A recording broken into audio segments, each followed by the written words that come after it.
Well, barriers and mental illness, if we even step back from, marginalized communities, is a norm in mental illness today, not just the United States, but really the world. We have a significant workforce shortage for people that work in mental health, and specifically with people in access to mental health providers. So it's a systemic barrier for all people, not just marginalized, but specifically within the marginalized community, access is even greater. Of a challenge. One, it can be cultural. The understanding, acceptance, and discussion of mental health challenges from the youngest age is sometimes, frowned upon within certain cultures. Uh, Again, with everything I'm saying, I can expand to all cultures. Mental illness is a very tricky subject to discuss, to share when somebody's experiencing that. But in marginalized communities, it's not just, you know, uh, uh, cultural, views of mental illness, uh, but financial, economic.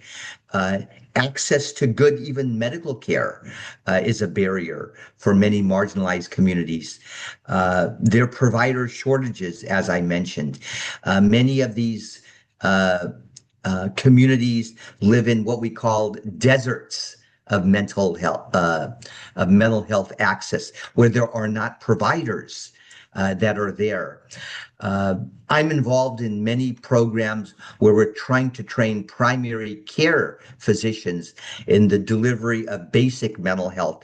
They get very little training, as they go through their schooling.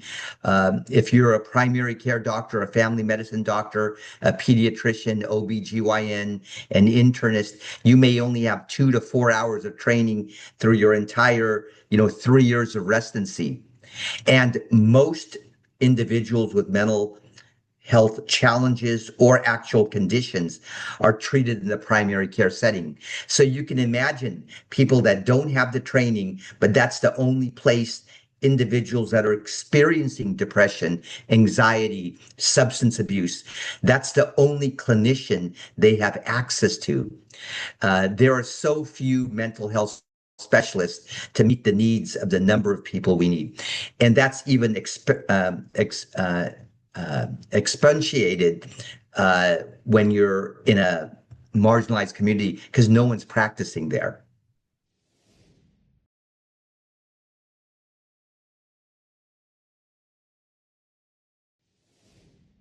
We know stress as a whole impacts the body. So I think first, I think all of us can appreciate, when you're stressed, you're more vulnerable to physical illnesses. And then if you look at the psychological impact of stress, sleep, anxiety, low mood, those are all impacted. Now, if you put on top of that the layer of stress from racism, um, from being excluded from mainstream due to your ethnicity or your culture, your upbringing, how you look, that causes a further stress, which even further impacts our inflammatory reactions within our body. We clearly know there have been many studies looking at people that have a profound long-term racism toward themselves. Post-traumatic stress disorder is a mental health condition that clearly we see in individuals when they've had chronic stress. We see the aging process. We see at the cellular level, cells change when you have this added stress of chronic racism. And then the other thing that's, a real concern as we try to address the impact of racism and stress, it's intergenerational. So when you see it in your parents, it's impacting your children that are also living in that situation. So all of these things compound the normal stress impact on our well-being, both physical and psychological, when you have this added stress secondary to racism. So it absolutely has a more profound impact on how on your well-being.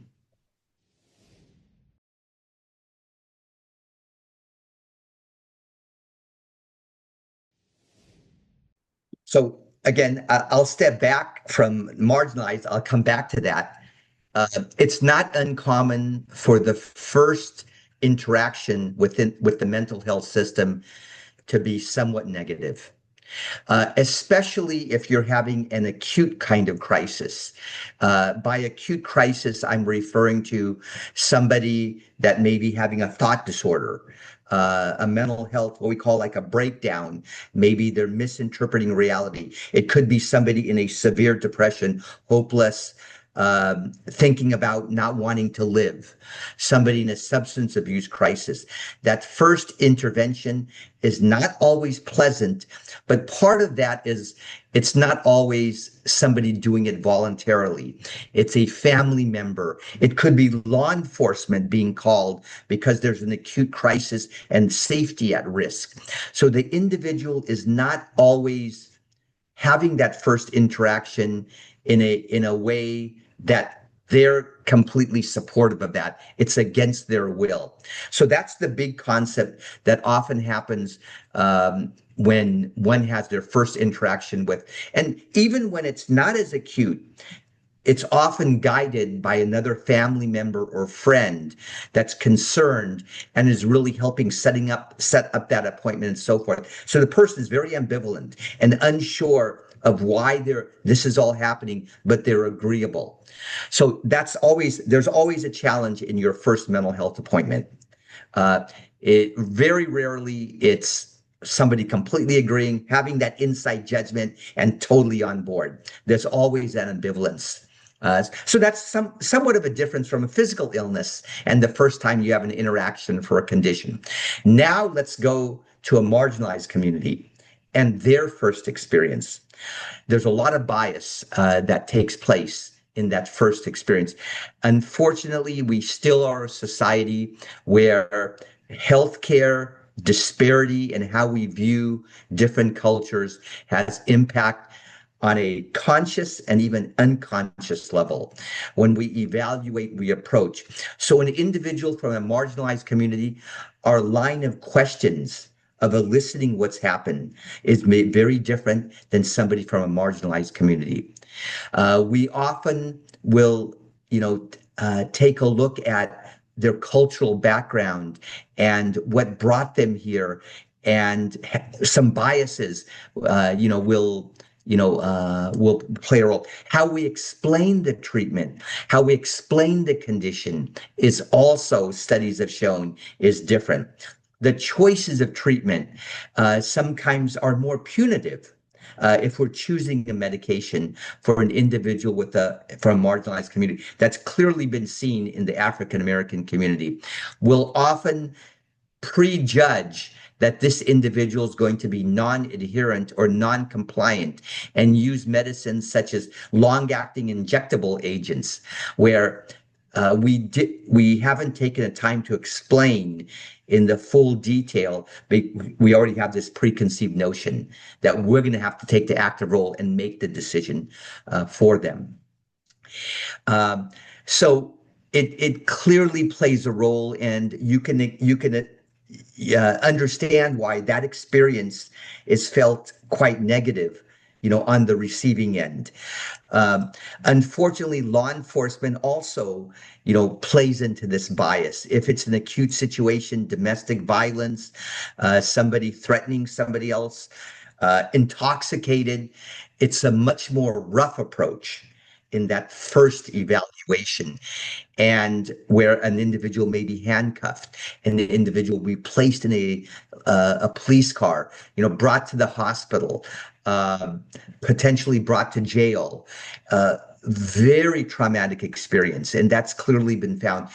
Law enforcement is getting better and they're more receptive to how do they deal with these acute situations. But it's clearly still remains a big challenge, that first interaction, and that seed is planted in that individual's mind.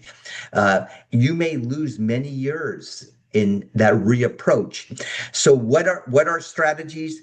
Certainly continuing to educate healthcare practitioners about their own internal biases. That's happening more and more in graduate medical education for nurses, nurse practitioners, physician assistants, medical doctors, across the board. That importance of cultural sensitivity. So that's one place. Law enforcement is another place that it's very important. And then in schools, there's a lot more education in schools. These schools sometimes being in areas where there's higher marginalized communities, educating teachers about what is mental illness, what is depression, what is bullying, all of those factors. So we start to become a little bit more familiar. We now have a vocabulary that we can share with medical practitioners. So we have a long ways to go, but it is, that if that first experience is not pleasant, we've often lost many years because somebody just doesn't want to get back into that experience. But our job as healthcare practitioners is to continue to support that individual if we feel further evaluation treatment is necessary, that the next experience will be more smooth, and to help in that transition, maybe communicate with that next evaluator.